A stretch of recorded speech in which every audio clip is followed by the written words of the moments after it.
I'm Leah Clark, and today we're going to be here interviewing my grandmother, Pamela Waddingham-Hughes. Do you want to start off by telling us about your childhood and what your family life was like growing up? Okay. I guess the earliest I remember clearly is when I was probably 3, 4 years old. I was brought up on Priestman Street. Now at that time it was like a dirt lane and maybe 10 or 12 houses. And the city didn't bring the water up that far, so we all had hand pumps in the backyard. Yeah. And you know the stories you hear about the silver bathtubs? Yeah. Well, as soon as you were old enough to walk with a pail, you got to bring the water into the house. Our parents would heat the water and put it in those big silver tubs. So that's where girls went first and the boys went second. Fun Wow. way. Wow, it's Wow. right. Yeah, that was fun. And then we got to lift it up and dump it outside. But everybody lived like that. Yeah. But across the street was a farm pasture. You can picture that area now, and picture electrified fence with cows and bulls and all that stuff. And I think that's where I first learned about consequences to my actions. How There. was that? Do you want to explain that? I story? can, because I talked this over with my sister, and now we think it's funny. But she had gotten a red bib overhauls. So we decided that we'd go test that theory on whether bulls attack red things. So we put her inside the fence to see what would happen. So yes, bulls will attack things that are red. We found that out. But how I learned about my consequences was my mother yelled over, "You go get her." So here I go with a charging bull coming at my sister. So I always thought after that before I did anything, because I thought, I'm responsible for this. This is what I did. So now I've got to retrieve her and bring her back. So I didn't do those things with my sister after that. Yeah. Yeah, but we had fun. You know, it was a great place to live. And then we moved up onto Regent Street, up further where the Walmart is now. And we had running water in our house and that sort of thing. It was nice. And the Ranger School was across the street. So we had that whole area to be in. With roller skating and yeah, it was fun. It was a good childhood, I guess. But our parents our fathers had just come back from the war, so they believed in discipline. I guess I remember all that stuff. Yeah, so it was a nice childhood. I liked my childhood. Yeah. So, and from there I, went to high school here, and I loved my high school years. So what did you do immediately after high school? Well, that's an interesting story too, because when I was in grade 9, you have to remember the times, women at that time, some worked, but not very many. So when I went to my guidance counselor in grade 9 and they tested us for what occupations we should do, he told me, and I'll never forget this because it was a turning point in my life, because you're like 14, 15. And he said, you have the marks to go on to university, but realistically, you should go in commercial to get a job to help your husband through college, because that's the practical way that we do things. And of course, I'm 15 thinking, yes, I'll get out and get a job and I'll travel and do things. And that was a big regret that I still have today, that I did that. So, yeah, when you think back on how people influence you and what happens. So I did get a chance to take a few university courses after that, and I loved it. So yeah, I regret that. But when I had all the training to be a secretary, because women could be secretaries and nurses, teachers, that was about it. So somehow I got an interview with a dentist, and I became a dental assistant. And I liked that, but I learned a whole new thing as I worked. Now I think you go 3 years of university to do what I was doing, but it was interesting because I was learning so much. And I liked it. I enjoyed it. So was this before or after your experience with the Liberal Party? I got involved with the Liberal Party, I think I was in grade 10. Okay. And my girlfriend's mother worked for the Liberal Party, so we'd go there after school. and we did the envelopes and, sending things out and making phone calls and things like that. And I became interested in politics. And that stayed with me up until maybe 10 years ago. Really interested in politics. Got to know a lot of nice people, a lot of not so nice people, and got the inside of what politics is all about, Yeah, that would be really neat. So, I still talk about politics all the time. I like the argument. Yeah, definitely. And that's where you would have met my grandfather. That's where I met your grandfather. He was running for Fredericton South. So I worked on his campaign. Mind you, I was in grade 10. Wow. So he was just graduated from law school. So it was never at that time did I think that I would be married to him. Yeah. It's strange, I think. But I remember thinking, oh my goodness, he's so handsome and he's such a great political person. This is just wonderful. Yeah. Yeah, really great. And I liked working on the campaign. Yeah. So I worked on everybody's campaign, really. Do you want to briefly share about how you kind of met him? And Well, those were the years, the late 60s, were the years when the Vietnam War was at its worst. And even Canadians were really upset about that war. And I met somebody from Philadelphia who I think to this day was the love of my life, who went to Vietnam. And so we wrote for a year back and forth. And we had plans for our future. It was going to be great. And when he came back, he phoned and we arranged to meet. He was going to go back to Philadelphia. He was in San Francisco at the time. But it was exciting. He was home and he was going to Philadelphia and then coming up to New Brunswick. And that was the last I heard. I never had any idea what happened after that. And it was always a mystery.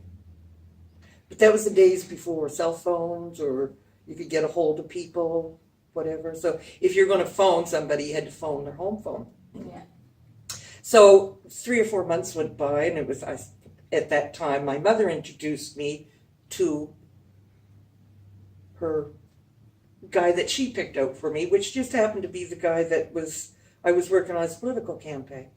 So we did fall in love and were married. But it was always in the back of my mind, whatever happened to him, Yeah. Yeah. That's really interesting.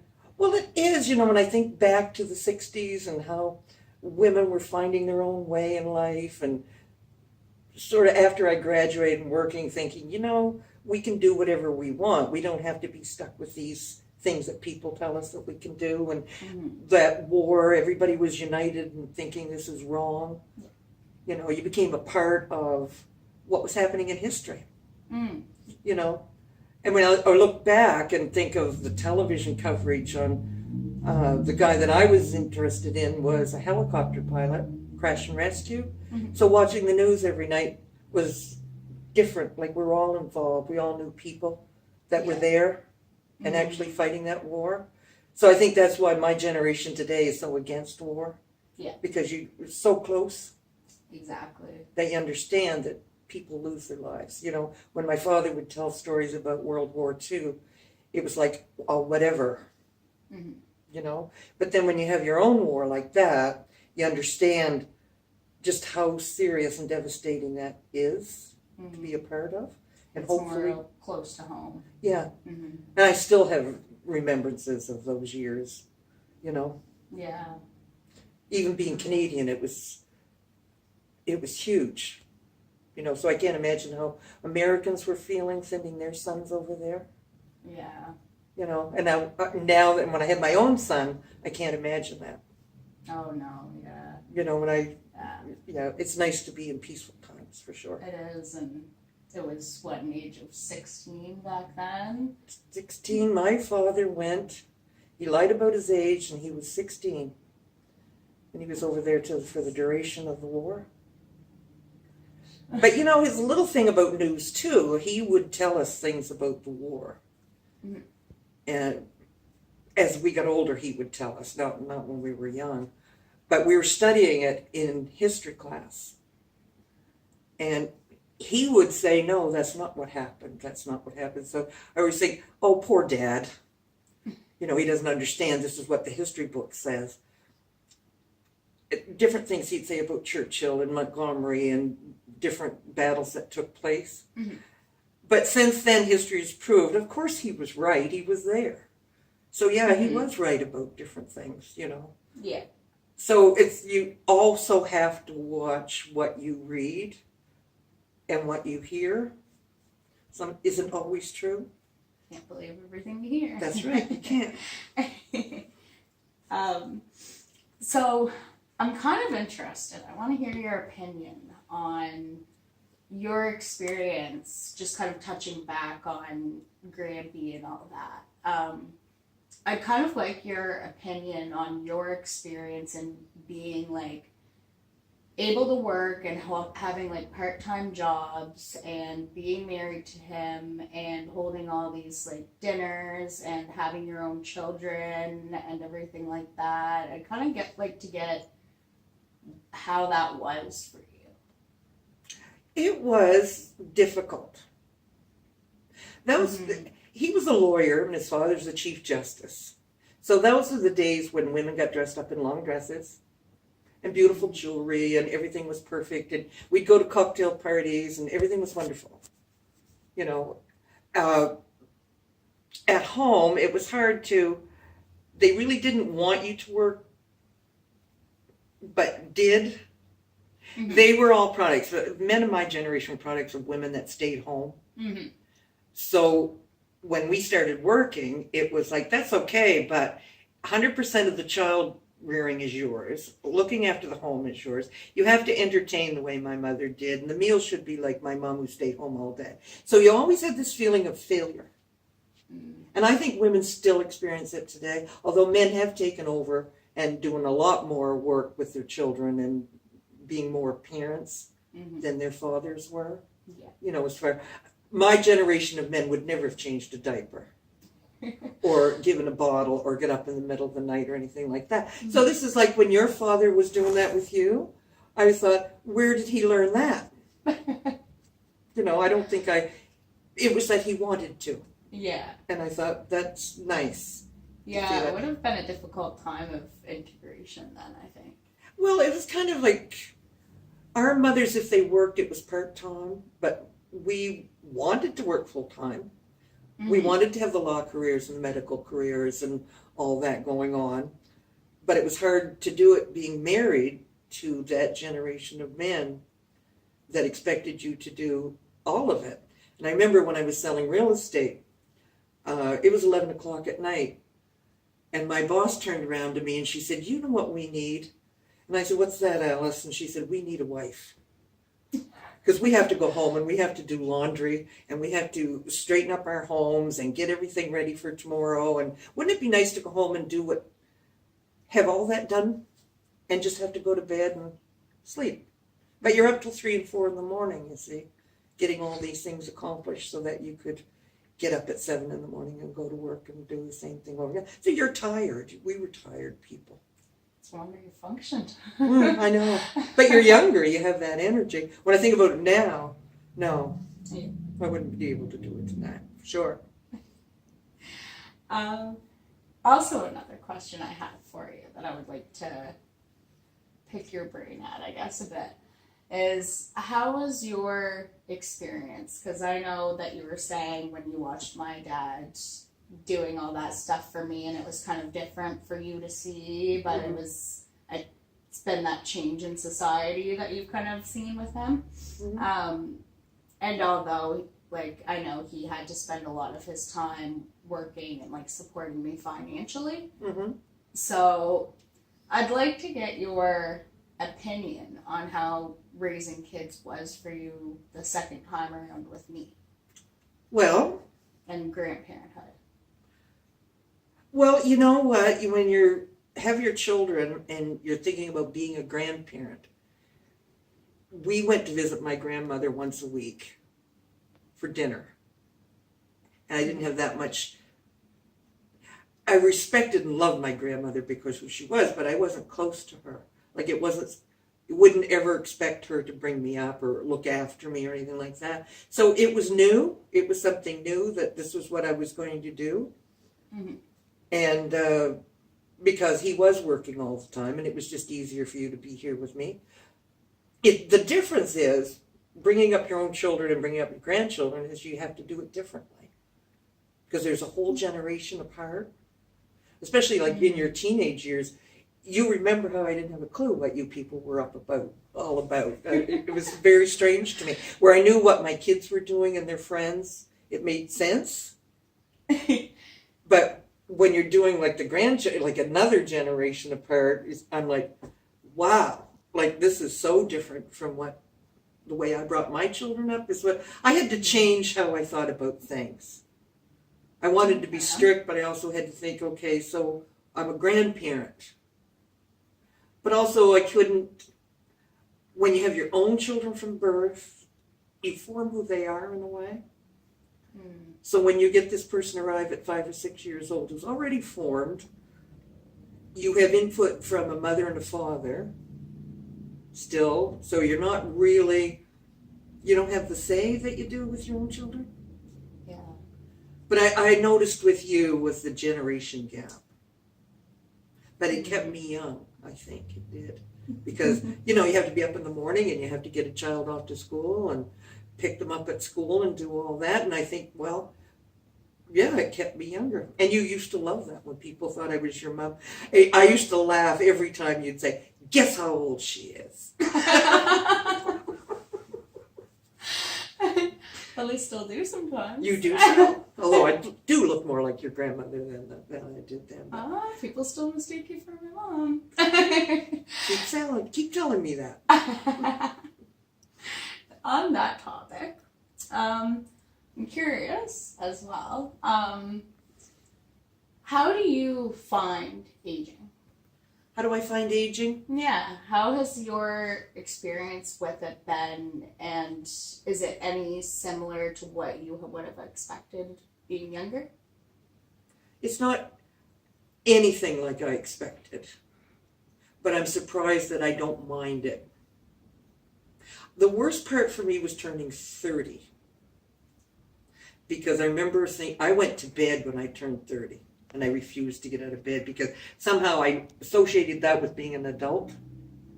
So, I was working mother, doing all these things, being involved in politics and everything, but I still didn't consider myself an adult until I turned 30. But they had a big surprise party for me and made it all okay. But I haven't minded aging since then. You sort of get comfortable as you go along. And the aging thing, I think the hardest part is how your body changes. It turns on you, like every day there's something else. And as you know, like I live with rheumatoid arthritis, which is really hard. It changes who you are. You're not nice all the time. Remember how nice I used to be when you were little. But now I know why older people are cranky. Now I know why they didn't have the patience. And I wish I had more patience when my parents were aging. I did. I helped them and I was there for them. But I wish I had understood them more. That it's okay that they don't agree with what my generation's doing and hear them out, listen to them. Older people do have some things to add. And I wish, that's my big regret with my parents, is that I didn't really get into how they were feeling. And you're different. I feel you get it. And hopefully your generation's going to be the one that thinks, we did not pay attention to older people, I guess. And my children don't pay so much attention to it as you do, maybe because you're studying it, but it makes me feel good that you do pay attention. Well, I think the issue's coming a little more to the surface now, and I think a lot of people are acknowledging that. But they do. I think it's discussed more than it ever was before. You're sort of, you don't put aging people in the closet anymore and pretend they're not around, or that we're included more, I guess. and our opinions. But the other thing about aging too is your mind becomes very settled.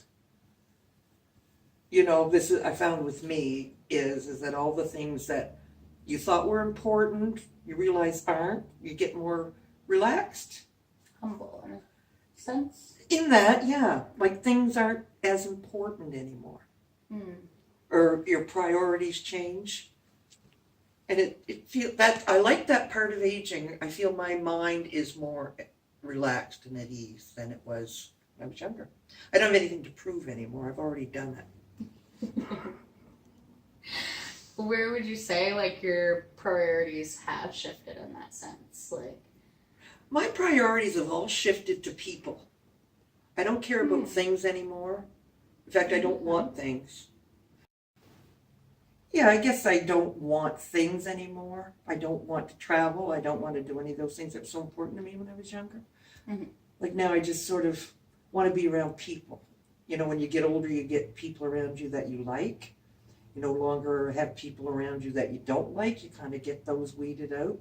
So, like when my phone rings now, I know it's people that I want to be around, that I enjoy being around, and it's about my relationships now are important to me. And connectedness with other people. Yeah, because I think when you're younger, you don't connect as deeply with people, you know, because you're busy, you're doing all kinds of things. When you're older, you have the time, you have the energy to do it, and it's really nice now. Like I have friends that I've had for 40 years. So it's nice to be with them. That's what I enjoy doing now. And talking about days that when years ago and how we've changed as people, how generations are different. Like we sound like our parents now. Like we don't know what you people are doing. You're just not thinking. You're not logical. That's my parents always used to talk about how I don't know why your generation does what it does. I guess it's normal that but it doesn't matter what you're doing, you see. I enjoy watching what you're doing, but I don't have to agree. I don't have to understand. I'm just like, yeah, it's your turn. Go do what you're doing. Yeah. So that's nice. You get to give up on changing the world a bit. I don't want to change the world anymore. So you'd say like kind of your priority now is connectedness with others and kind of sharing your narrative with them. Exactly. Yeah. It's sort of like I love conversations with people, getting different ideas and different things that they have gone through in life. Yeah. That I realize that I could know somebody for 40, 50 years and not realize the pain that they had back then, what they were going through, what happened, because we didn't talk about it, but we talk about it now. Yeah.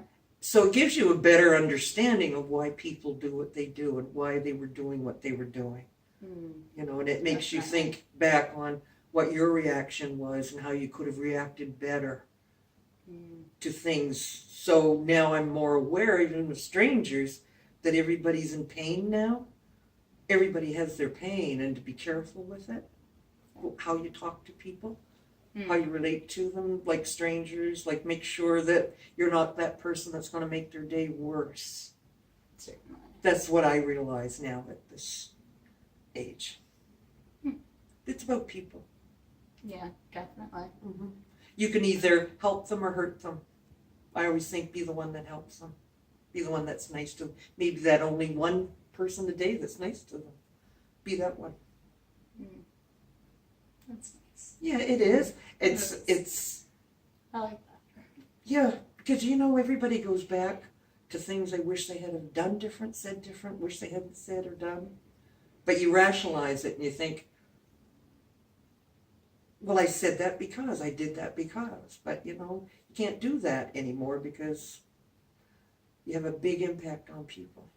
So you're saying this becomes more of a realization to you as you've gotten older. And that's all life is to me now. That's all it ever was. It all comes down to people. That's what it's all about. It's like how we relate to each other and how we help each other get through life. Because there's nothing other than material things. What else is there? Material things are only nice for like 10 or 15 minutes. And then you go on to something else that's pretty and shiny.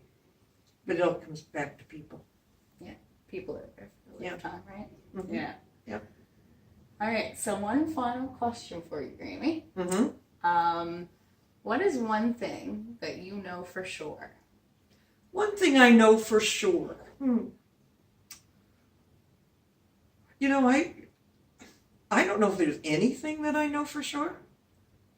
I just feel, you know what I can say? I do know for sure there's something more than this. And the older I get and the closer I get to it, I think, this isn't all there is. I don't know what you call it or what's beyond it, but I know it's more than this. Like, I do know that. And I don't know why I know that. I just know that. That something, the day I die, that's not going to be the end. I don't think it's possible. I don't think all the things that you go through in life, all the things that you've learned and all the things that happened and hopefully become a better person if you get to this age, that can't be the end. That's what I know. Okay. Well, thank you very much, Pam, Grammy. It's been a pleasure. As always.